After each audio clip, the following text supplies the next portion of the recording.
Everything you need to know in order to succeed in marriage, from practical advice to current events. This is the XO Podcast. Nerds rule the entire world. How many nerds do we have in the building? Now listen, here's the thing. If you didn't raise your hand, you're not a nerd, you work for one. Your non-nerd self isn't ruling nothing. Nerds rule the entire world. It's one of them. And he loves the Bible. He's pointing to his wife. My wife's a nerd. She just slapped him. Domestic violence has broken out at MarriageToday. 2017, use the hashtag bruised. All right, this is the XO Podcast. Welcome, everybody. We're having a great time talking about life, love, and how to make your relationship thrive in all of those areas. Tim Ross is here in the studio. This guy right here is a big deal. Senior pastor of Embassy City Church in Irving, Texas. Yeah. Do you want me to keep going? No, you can stop right there. World-class conference speaker. I don't know. The best MC on the planet. Wow. I've heard that one. You have heard that one? I've heard that one. It's all true. Yeah. It's all very heartfelt. Came from you. Hey, welcome. Yeah, thank you. I'm glad to be here, man. Yeah. Excited. This set is amazing. Well, it was made for you. We did all this work last night just to prepare to have you on the podcast. You guys are amazing. Yeah, your team's great. So we're talking about the XO conference, and we also have Seth Morrow here. He's on the MarriageToday team, one of our great church partnership coordinators, helping everybody in the church universe connect with the ministry. Welcome, Seth. Excited to be here. You're also married. I am. How long have you been married? Just past a year. Congratulations. Year and a month or so, yeah. Is that a benefit of working for MarriageToday? Is that you feel like your marriage is just constantly at a full capacity, 100% level? Yeah, it's a perk. Should advertise that. Yeah. Good. That's awesome. So you're going to be talking about the simulcast, and we have a lot of churches involved. So just for our listening audience, real quick, download kind of for them what the simulcast is, what we're going to be doing at the conference, and kind of who we're reaching, and just kind of talk to them about what's going on there. Yeah, so the gist of the simulcast, we are hosting in over 400 sites across the country, around the world. The goal would be to bring the XO conference that we do in South Lake and kind of make it accessible for the local church to have it in their own church and kind of make the fully produced event that we coordinate on an excellent level and kind of bring it to them. So we do it all across the country. We're in 48 states right now. So if you are in Vermont or New Hampshire, we would love to have you. So we are all over the country. We have a dozen sites in Canada, as well as some international ones like the Grand Cayman Islands, Bermuda, Africa. We have one in Thailand. So we are all over and still spreading, growing. So that's kind of where we're at. We also do a lot of work with the military. We actually have a church in North Carolina that works with over 200 military couples out of Fort Bragg that'll be hosting and doing a banquet for those folks. So we have quite a few churches that do stuff like that. Really just reaching into Jimmy's heart for the military, and also in about 25 prison units between Church of the Highlands, Trinity Fellowship, as well as G3 with Gateway. So yeah. It's awesome. It's awesome. Yeah, and it's growing. So we have 400 host sites right now, but that should be over 500. And when we go live in South Lake, Texas, February 9th and 10th, we'll be broadcasting that to all these places. Literally around the country and around the world, people will be investing in their marriage. I love the military aspect. I love the prison aspect, because not only are we reaching people that are just everyday people, right, but military couples, they have a lot of stress on their marriage. And that's one of the things I hear over and over again is that with the divorce rates already high, they're even higher for first responders and military couples. So the XO conference will be going out and ministering to a lot of people. But we have here in studio Tim Ross, who will be speaking. Excited about that. At the conference this year. Yeah. And it's the first time you've really spoken at this conference. You MC every year. Yep. And that is going to be, we have you until what, 2040? Until your dad says differently. That's what he told me. After the first time that I MC'd, he said, hey, so basically you're the MC. Forever. Until I tell you. Yes. Not. So, yeah. Until we hear different. It's just, you add just this level and dimension that nobody else can do it. It's just you. You're awesome. It's like saying American Idol without Ryan Seacrest. The XO conference without Tim Ross. What are we going to do? That's a huge compliment. I appreciate that. No, I love doing it, though. I love doing it. I love being there. For us, for Juliet and I, it's just a benefit to be exposed to that atmosphere and to get the great teaching that comes. The content is deep. It's heavy. It's poignant. And, I mean, our marriage has blossomed as a result of it. So I just feel like being the MC there is the least I could do, because what we're walking away with benefits our marriage, benefits what my children see. So it's a blessing. It's good. Yeah. We start the conference Friday morning. My dad's first up, and then it's you. Yeah. I don't know. How did I get sandwiched in between? There's a big old Tim sandwich right in the middle of the morning. Yeah. We've got my dad, and then you, and then Craig Rochelle. Yeah. What is? I mean, but that's just all good stuff. Yeah. You're starting off the morning right. That is, yeah. No pressure on me. I mean, hey, they heard Jimmy up front. Then I could bomb, and then Craig's gonna come clean up my mess. So it's gonna be fantastic. Jimmy's your hype man, though. Huh? He's gonna get him hyped up for you. Who? Jimmy. Oh, sweet. Yeah.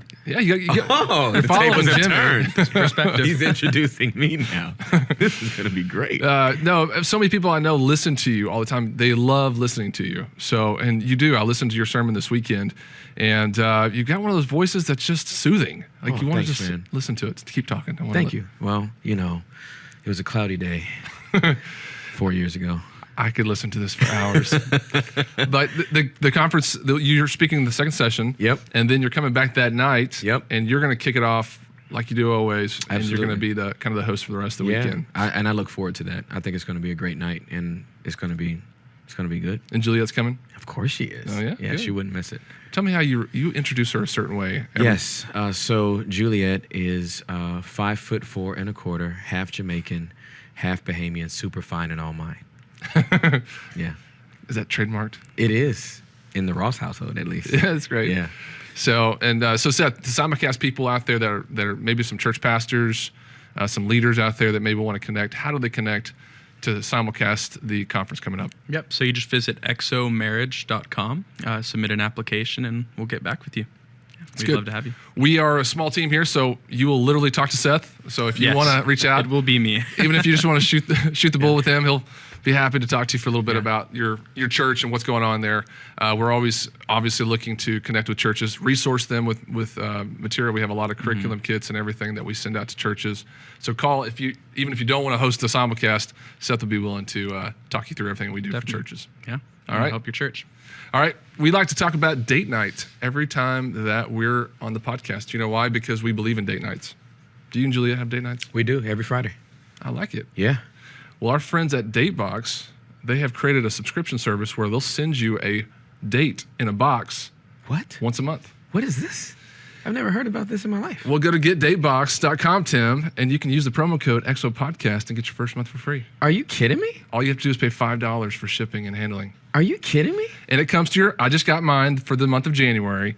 Then you open it up, and it's got all the messaging that sort of sets the tone for a nice evening with your spouse. They give you all the instructions. You can customize the box to make it more like if you're adventurous or want to do cooking or do something like that. And yeah, it's pretty great. You've just blown my mind. Well, you and all the audience out there, go to getdatebox.com, use the promo code EXOPODCAST, get your first month for free. You're going to be watching a clip of Tim Ross right now. While I pull up this, I'm pulling it up right now. So you should. It's very mobile friendly. Yes, thank you. All right, we'll be right back.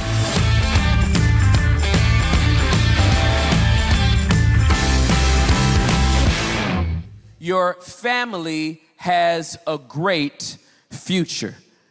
Your family has a great future. How many people receive that word?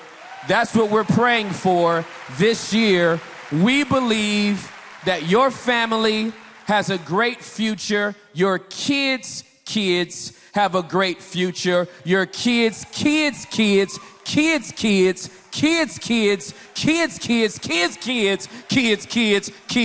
and their kids, when they have kids, have some kids, and kids go down to the kid, and then to 1,000 generations. I think that's what the Bible says. How many people want a blessing on your family for 1,000 generations? So we're just believing God for that. This is a conspiracy that we've put together. All of the speakers that we've put together, we've prayed about. Everyone that is here has you on their mind. We have your marriage on our minds. We've prayed about it.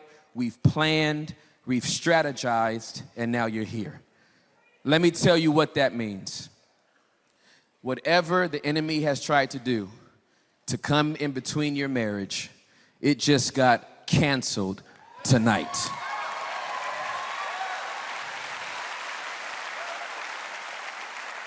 You're not just gonna stay married forever, you're gonna stay married happily ever after. And that's what we believe when we say that your family has a bright future. All right, welcome back to the podcast. We're having a great time talking about a lot of good things, but we're also going to be talking today about addiction. Yeah.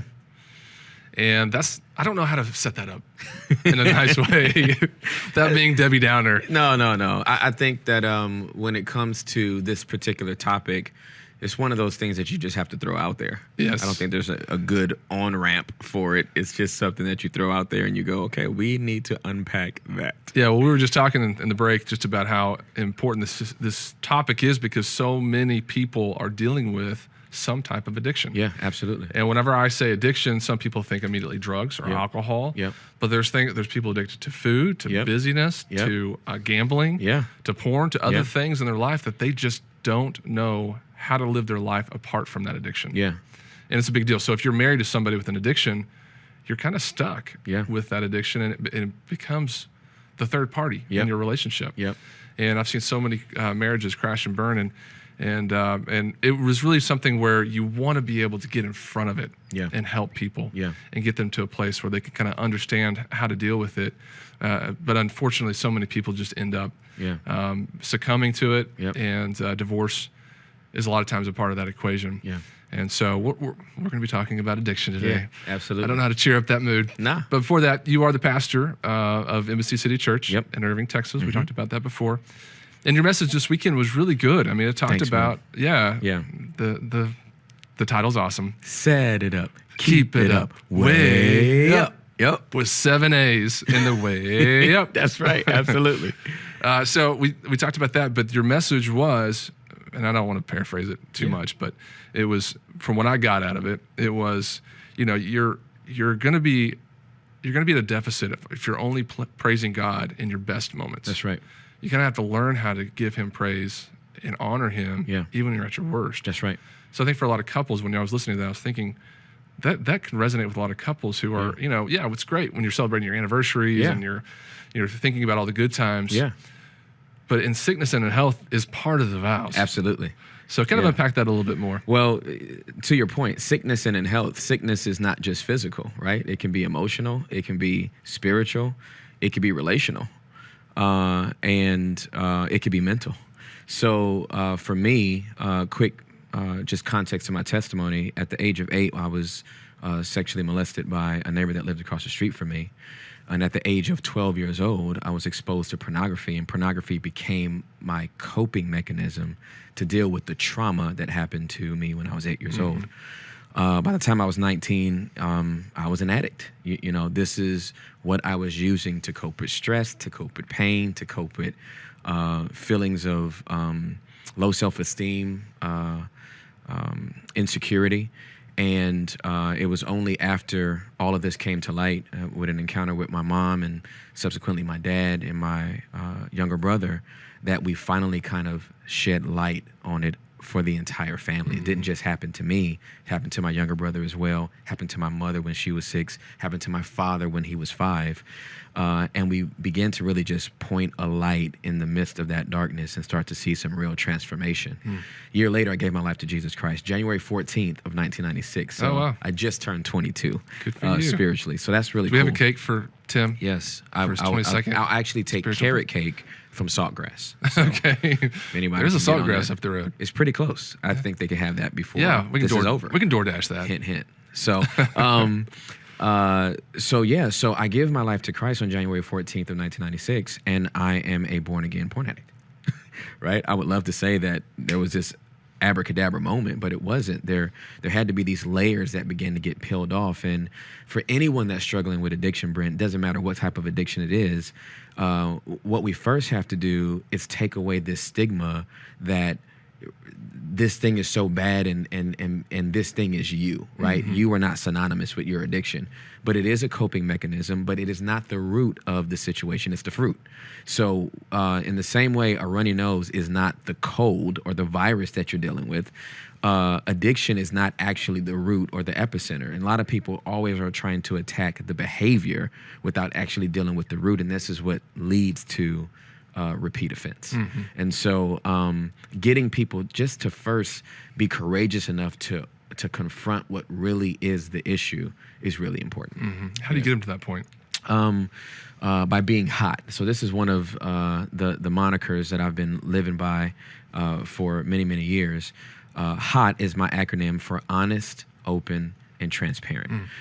We want to get people to the point where they're hot about the issues that they're dealing with in their life. And again, dealing with it with a level of maturity that is honest, refreshingly open, and absolutely transparent. Not translucent, not something that's really hazy and I have to squint to try to see, but transparent. This is what's on the other side of this. Mm-hmm. And whether it's right or wrong, this is where I am right now. And if we ever can get people to be hot and point to the problem, we can start on a journey to see them come out of it. Mm-hmm. Yeah. Yeah, and in our society, I think about this all the time because I have young boys. Yeah. I know you do too. Yeah. And I mean, my first encounter with, pornography or, adult type of material was at the playground with a Playboy magazine that somebody brought. Yeah. And now there's iPads and iPhones. And there's so much that if I was alive back in those days, or if I had that kind of technology back in those days, I just don't understand how young people can keep themselves pure sometimes with all of the, because sometimes it's not even, them having access to it, it's their friends and then putting it in their face. Exactly. It's so much more graphic these days. Yeah. This is my point. Yeah. And so we're talking about pornography, but also alcoholism or drug use. Yeah. Prescription drugs are a huge deal. Yep. I know you pastor a church and you've been pastoring for many years, even at Gateway Church. Talk about prescription medications. Yeah. So if somebody's out there and they have just a tendency to like pain medication, for example. Yeah. Some people just can't take pain medication because if they start, they can't stop. That's absolutely correct.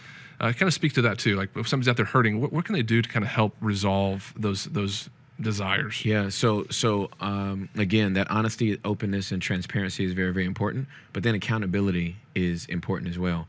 And a lot of times when you think about accountability, the way that it's kind of been communicated the last 2 decades is by the time they finish describing it, Brent, I'm going, so are you a parole officer or is this actually an accountability partner? I really think accountability has more onus on the person that desires it than the person that they're asking to hold them accountable. Sure. If I'm saying that I want to be accountable to you, I don't need you to check on me every Thursday and go, hey, Tim, I'm going to ask you 5 questions. I hope you answer them right. And, before God and all the holy angels, it's really about me going, hey, I've come into a covenant with Brent and this is the way I feel right now. And I'm only doing myself a disservice if I don't pick up the phone and call them or text them or leave a voicemail. Like you don't give yourself an excuse. Mm-hmm. And so when it comes to those areas in our lives that we know we've fallen into before and we've seen negative outcomes because of it, the onus is on us to say, hey, I really want to wave the flag right here and say, I cannot handle that. And so, yes, my back is hurting. And yes, they prescribed these pills, but can we find something homeopathic? Or I got a 4-pill minimum. If I go through this whole bottle, I'm going to get the next bottle and I don't even need it. Mm-hmm. And so I think accountability is very, very important, but it is a relentless pursuit on the person that knows they have the problem to be in front of it and hold themselves accountable to that process. Well, let's dive into the marriage side of it. So, and then I just recently heard about a gentleman who was struggling with pornography, and if I was going to talk to wives who, their husbands are into pornography, a lot of times wives immediately think it's a grounds for divorce. Yep. You looked at that. Yep. That's a violation. Grounds for divorce. And I just want to be like, whoa. Let's not lose our heads here. Yeah. I mean, definitely wrong. Yeah, major absolutely. Wrong. Yeah. But I don't believe it's a violation equivalent with the physical act of doing it. Mentally, emotionally, yes, but let's not go there so fast. And that's a personal belief of mine, just because I think people so quickly push the divorce button. Yeah. Oh, you did that. That's so wrong. Yeah. Divorce. Now, I think if it's a repeated offense, then there needs to be major consequences involved with that. But I mean, I've told my wife this before. Sometimes guys, they don't look for it. It's just there's so much stuff in our society that is tempting them. Yeah. And you have one weak moment and don't want to, our office is above Victoria's Secrets. Every time I watch a Starbucks, I have to guard my heart every time I watch a Starbucks because there's these big posters of women. So some guys, that's a trigger for them. Yeah, absolutely. And they can't help it. Yeah. But I've encouraged some of my friends to have accountability partners that are not their wives related to pornography. Yeah. Because I don't think wives can always understand that dynamic. Yeah. And so, with couples that are in marriage, and they might have an addiction here or there, or the husband's struggling. Yeah. How do they navigate those waters? I mean, how much should a husband open up to his wife about certain situations like that? Yeah. And then how involved should the spouse be? Because at some point it can sound like your mother telling you something to do. Yeah. Or for the wife, I know women who are addicted to things, whether it's alcohol or whatever, and they don't know how to. They're drinking because of their husband. Right. Exactly. And they don't know how do I go have that conversation with him whenever you're the problem? Yeah, absolutely. How would you counsel those couples? So several things. Any form of addiction, right, is birthed because of some pain. You're trying to fill a void. And so whether you are looking at pornography or it's alcohol or it's gambling or whatever it is, there is food. You're looking for an escape, okay? It's because you have a problem confronting, right? So confrontation seems to be a really negative word in our society, but all it really means in its most innocuous sense is to face forward on the obstacle that's in front of you. And whenever you don't want to face forward on the obstacle that's in front of you, you're going to use something as an agent to escape. So I advise everyone, because this is what I had to do, is I had to first confront myself, and then I had to invite Juliet into that process, because the biggest lie that the enemy spoke to me that I believe for years and years and years is, don't tell Juliet because she'll be hurt if she ever found out that you struggle with this addiction. Well, she found out anyway, so she was really hurt. So I think it'd be better if you just go ahead and say it than from them finding out, because that's even more of a violation than the actual act. You go back to Genesis chapter number 3 and the act of Eve being deceived by the serpent, biting the fruit, then Adam partaking of it.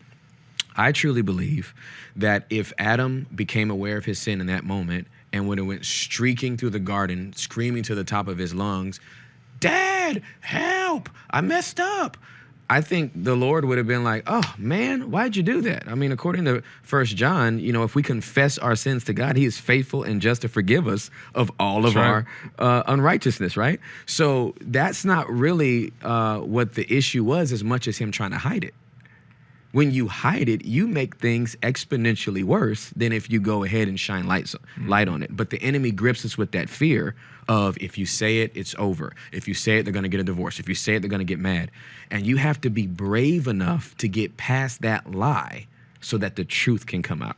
And when we do it in that fashion, you have no idea how much the Lord can work on the heart of the person that you think is going to kill you when you decide to put the truth in front of your fear. It's good. Yeah. Hey, you are hot. Thanks, man. I appreciate it. You're open. Yeah. You're honest, open, and transparent. Thank you, man. Thank you. Yeah. I try to be. I just can't tell you how many people out there are struggling with addiction. And I think we dialed into a little bit the pornography because it's a big deal in our society. It is. And it was my personal story for sure. Yeah. And I feel like some people can take away from that. So a lot of guys out there are listening to this or women, and they're needing to just feel some hope. Yeah.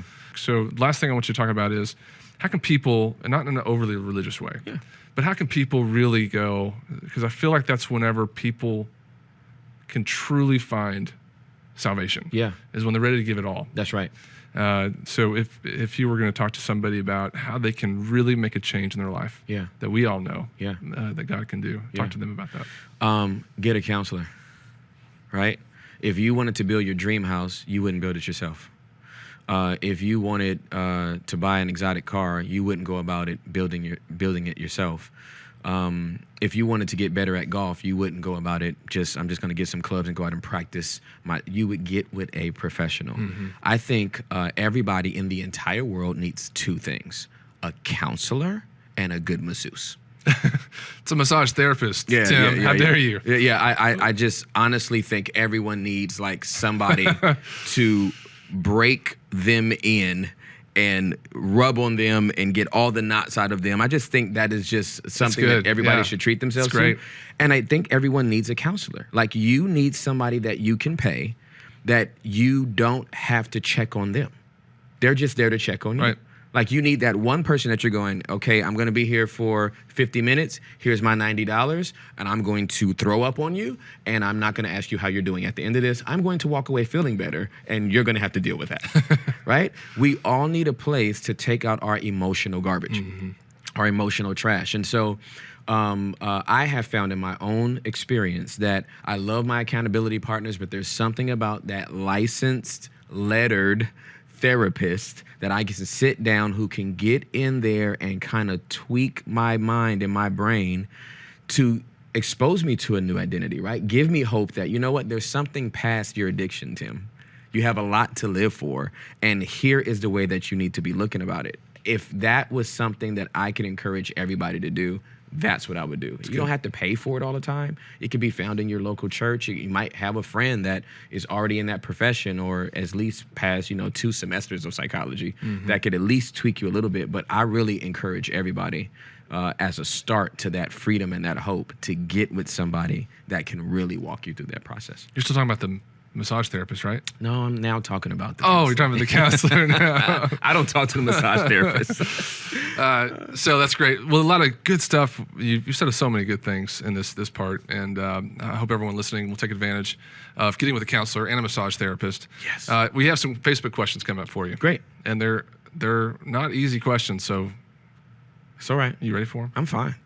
Absolutely. We're also going to be doing a little EXO music game coming up.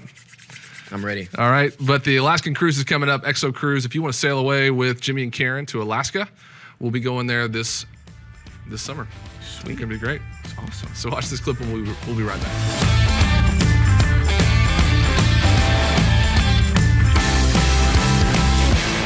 Imagine a relaxing, adventurous cruise among glaciers, mountains, and charming fishing villages, combined with life-changing marriage teaching from Jimmy Evans. Set sail June 29th to July 6th, 2018 on the EXO Marriage Cruise to Alaska. Unforgettable views, luxurious accommodations, and 8 days of romance in one of the most scenic parts of North America. Book your stateroom now at exomarriage.com/cruise.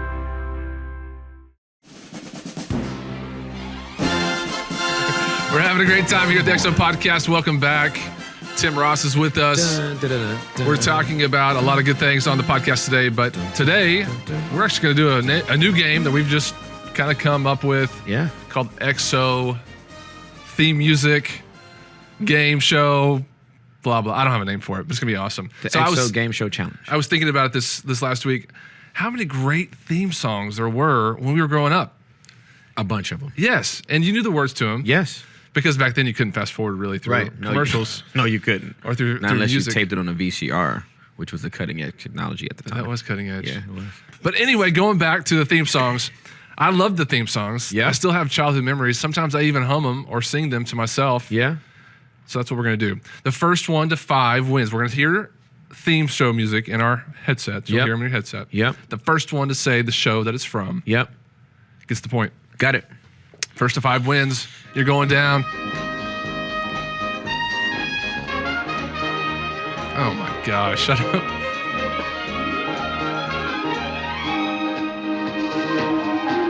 Wow. I want to say that's not it. Yeah, that's... Are there words to this one? Love Boat. Crad. Excited. I was going to say Love Boat. Yeah, but I was too. I was too. I was more into the voice than I was that opening sequence. That was a tie, right? Too many trumpets. That was a tie, so it doesn't count. Ties don't count? Man. Well, I was waiting for it. I should have just stepped out there. I should have said it too. Okay. Twilight Zone. Oh, crud. Booyah! And does that sound not still haunt you? It does. Yeah. My parents wouldn't even let me watch that show. So much so that in our culture now today, you go, da-na-na-na-na-na. Yeah, and absolutely. people know what you're talking about. Yeah. But not millennials and Zs. They wouldn't know anything about that right Unfortunately. now. Yeah, which is kind of sad. All right, next up, Flintstones. Yeah, you got that one. Yabba dabba doo. 1-1. We got a scorekeeper.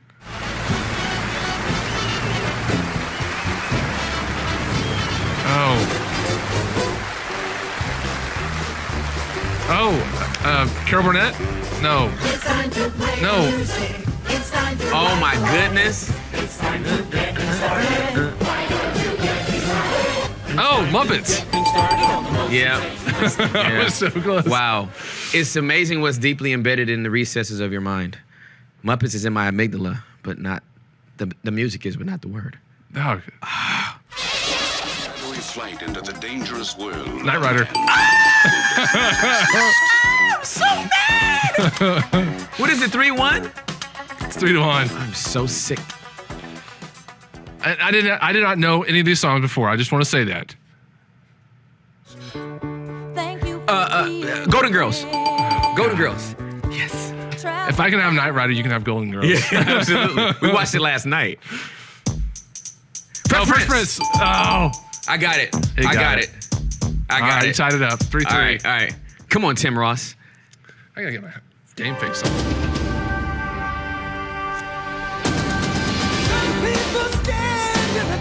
Oh my God, I'm looking at it. Oh. Beverly Hills 90210? No.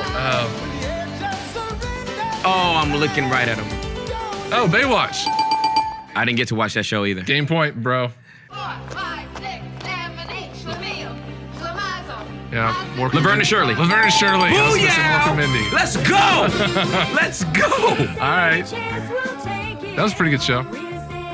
Is it Squiggy on there? Squiggy. Yeah, exactly.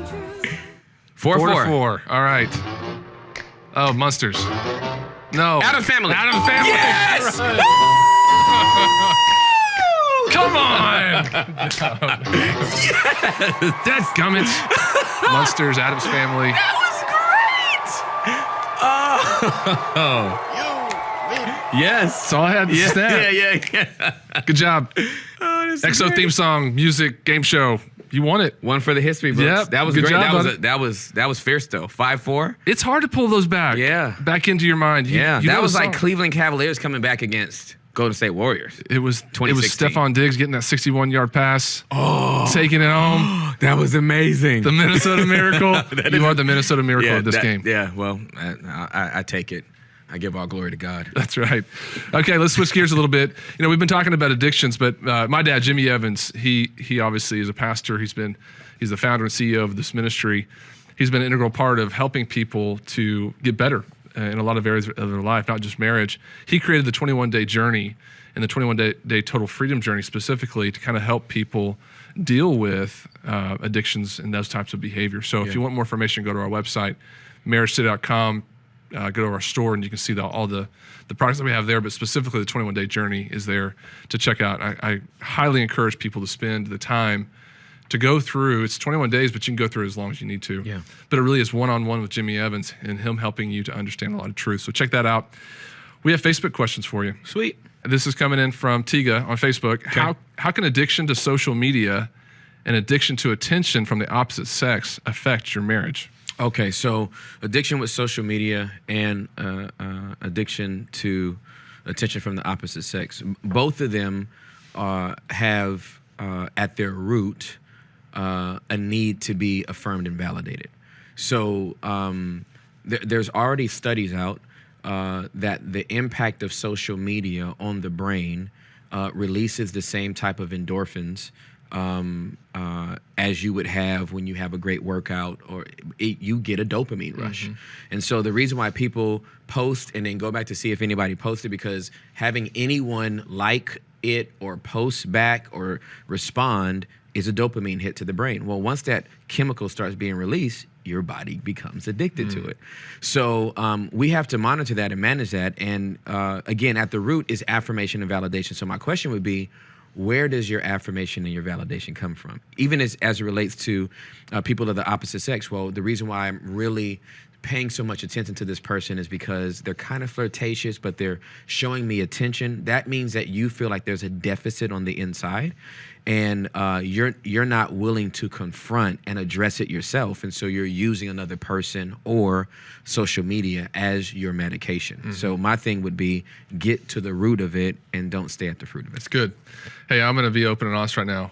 I'm addicted to my cell phone. Yeah. You know how I know that? Right. Because when I don't have it next to me, Yeah. I get a little crazy. Do you really? I'm like, something's wrong. Yep. I don't have my phone with me. It's almost like a security blanket. I know that's true, but I don't know how to live without it. So here's what I would say as something that you could do just as a small way to kind of break away is when I come home from work, I come in the house, kiss my whole family. I go to my closet, which is also like my prayer room. It's the most organized place in my entire house. I love this closet. So, but what I do is once I change my clothes, I put my phone inside of the drawer and I walk back out of the room, and I do not check it again until my kids go to bed, and you know, Juliet and I have watched a show, or she's about to get to work on something, and then I'll go back and check it. Also, you are an Apple adherent as I am. The Do Not Disturb button is from 9 p.m. to 9 a.m. with only a permissible list of like my wife and some of my closer friends that can break through that. Those two things for me have helped me kind of manage. Good tips. Thank you. Yeah, absolutely. I do have. I mean, dinner time, stuff like that. I can keep the phone away. Yeah. But you know, I just find that more often than not, I need this somewhere where I know where it is. Yep. If it's there, I feel like I can rest Yeah, easy. yeah. And I know that's probably because more you're relying on for business, and personal use, and everything like that. Absolutely. That's a good response to Tiga's question on Facebook. Sweet. Hope it helped, Tiga. All right, next up, Deborah. What do you do when your husband's drinking causes him to be verbally abusive? So some people are mean drunks. Yeah, absolutely. They don't chill out. They actually get turned up, right? That's right. So, and her name again was Deborah? Deborah. Okay, so Deborah, what I would say is you need to have a courageous conversation with your husband that establishes some boundaries. And it would go something like this. Hey, honey, when you get drunk, you start to become mean towards me. And you start to say some very hurtful things. I don't mind you drinking, and I love you.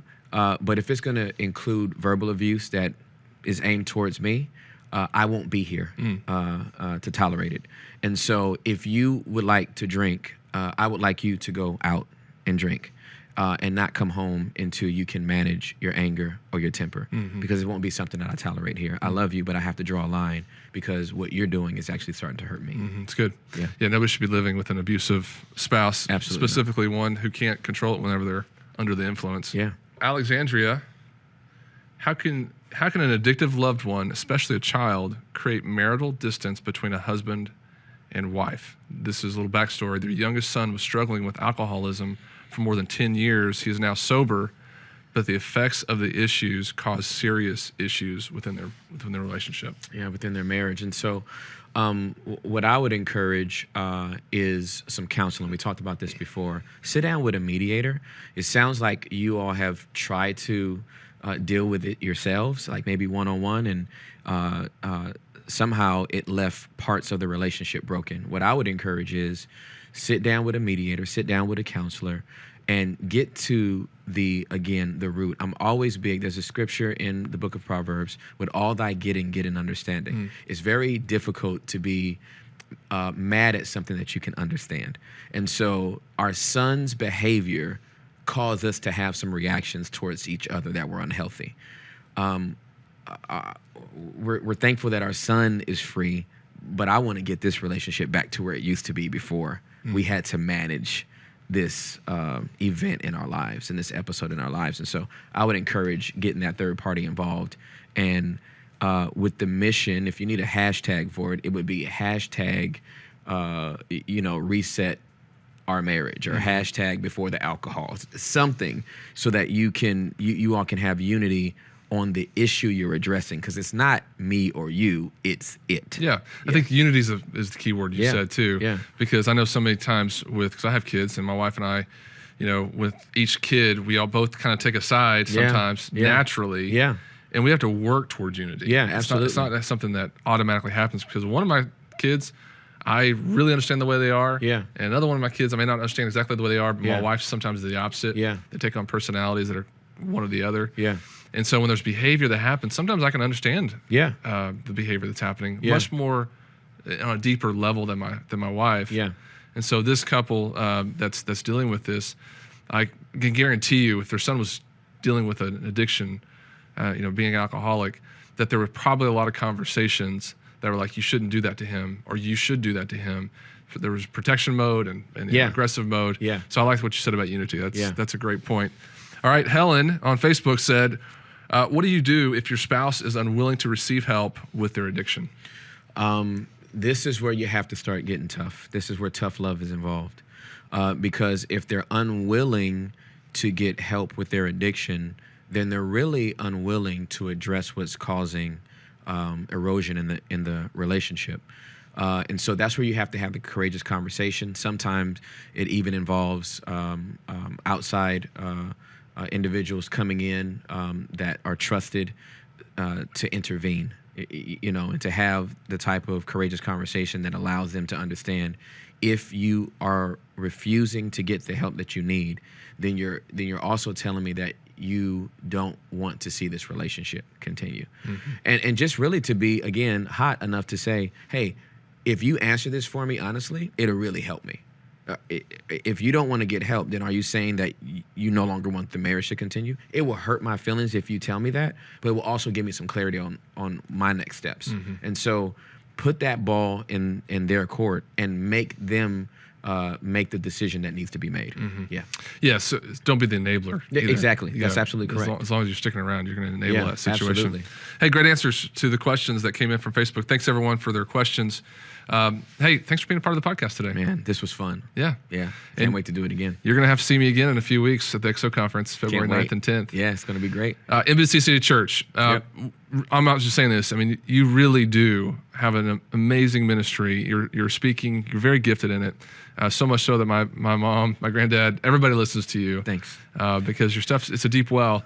But if anybody wants to check out Embassy City, or if you want to give up any URLs, what are those? So website is embassycity.com. All of the handles on social media are at Embassy Irving. And mine is Tim at Embassy. So it's TIMAT Embassy. And the address to the church is 6300 North Beltline Road, Irving, Texas, 75063. Yeah, thank you. Send some letters to Tim at that physical place. Yeah, you can. All right. No, Tim's going to be doing a session at XO coming up. He's got a lot he's going to bring to the conference. So please come. Tell your friends about it. xomarriage.com is the URL.